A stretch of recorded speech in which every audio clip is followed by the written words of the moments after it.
Ok, senhoras e senhores, então estamos começando o primeiro CaronaCast fora do Rio Grande do Sul. Estamos em São Paulo, no congresso da ABCibre. Estou aqui com meu amigão Tiziano Paludo.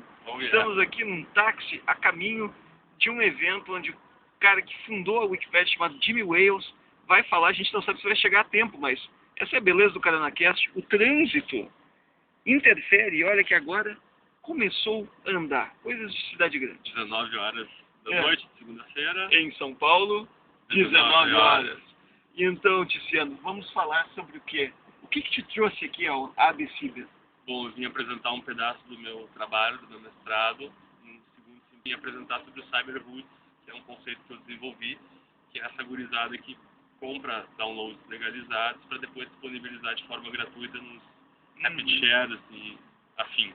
Entendi. Então, por exemplo, compre o CD na Multissom, ripa e coloca lá, ou compra direto pro próprio arquivo, do próprio download mesmo, né? Os álbuns virtuais, que a gente chama de digital release, e pega esse próprio álbum e acaba colocando na rede. E o mais curioso desse trabalho é que o case que eu vou relatar aconteceu comigo, o roubo que eu sofri.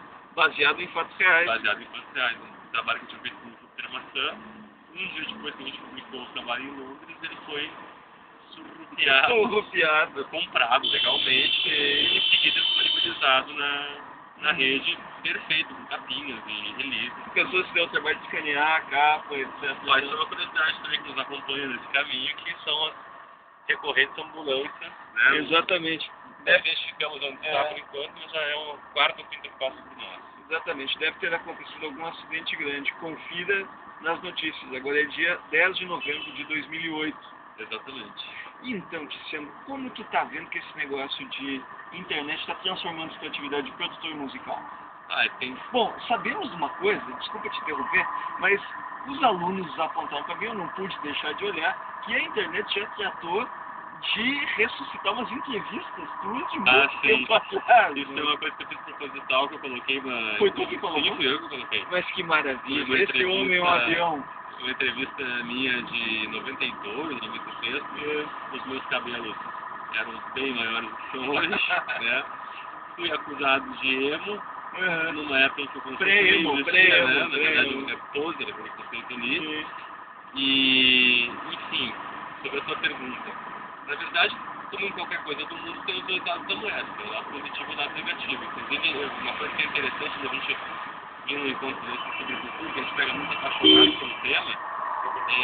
Eu conversei agora há pouco com o André Lemos, por exemplo, que é um autor, por isso. Na verdade, eu acho que ninguém sabe muito bem onde isso vai parar por enquanto. A gente acho que talvez tu também tenha te dado conta disso, dos papos que a gente escutou hoje desde de manhã, que a gente está desde as 9 horas em função do congresso aí. Isso. É que, na real, a gente está vivendo uma época nova, a gente está vivendo uma época histórica muito forte, a gente está fazendo parte dessa história.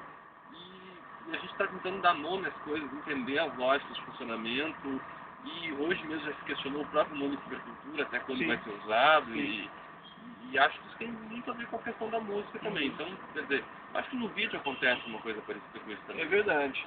O que acontece também tem uma coisa interessante, que cada época ela torna um hype, ela tem emblemática algumas palavras já. Você vai olhar, eu lembro de olhar as revistas do meu pai, de início dos anos 70, tudo era hi-fi, né? Tudo tinha que ser hi-fi, para ter até o copo de Coca-Cola tinha que ser hi-fi para ser realmente interessante. Há uns 10 anos atrás, quando a gente estava entrando no mercado, 10, 15 anos atrás, quando a gente entrando nesse mercado, tudo tinha que ter multimídia. Preferencialmente multimídia interativa. Sim. Né? Em CD-ROMs e tal, não existia o padrão de DVD e tal. Eu tive um amigo meu que montou uma gravadora comigo depois, e ele pegou o boom do CD-ROM. Então ele começou com uma salinha e ampliou para um andar inteiro. E ele, só que o foco, né, aquela coisa do foco, o foco dele não era comunicação, era CD-ROM. Sim. Então ele ganhou muito dinheiro com vários funcionários. No momento que o CD-ROM virou uma mídia perecível e complicada... Sim, virou uma mídia só para tu instalar o programa. Exatamente, ele cortar se quebrou muito.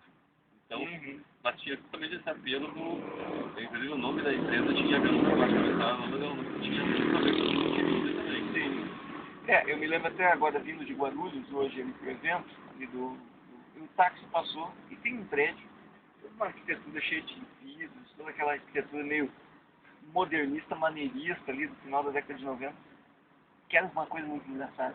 O prédio se chamava assim, Multimedia Trade Center. O que se faz de diferente no Multimedia Trade Center que você não pode fazer em qualquer outro prédio? Inclusive o prédio estava meio gasto, meio abandonado, assim. Então, aliás, agora a gente precisaria de um transporte aéreo aqui, uma nave Jetson para poder exatamente, vencer se fosse trânsito. uma nave dos Jetsons ou então do De Volta ao Futuro, né? Seria... O DeLorean voador viria muito bem a calhar agora. Alimentado por lixo, temos músicas pencas. Exatamente. Seria tranquilo, né? Acho que a gente está fazendo muitas perguntas e poucas respostas agora. É uma coisa bem positiva. Sim. Tem uma coisa que eu nunca esqueci no segundo semestre da minha graduação. Isso lá se vai, 1992. E aconteceu o seguinte.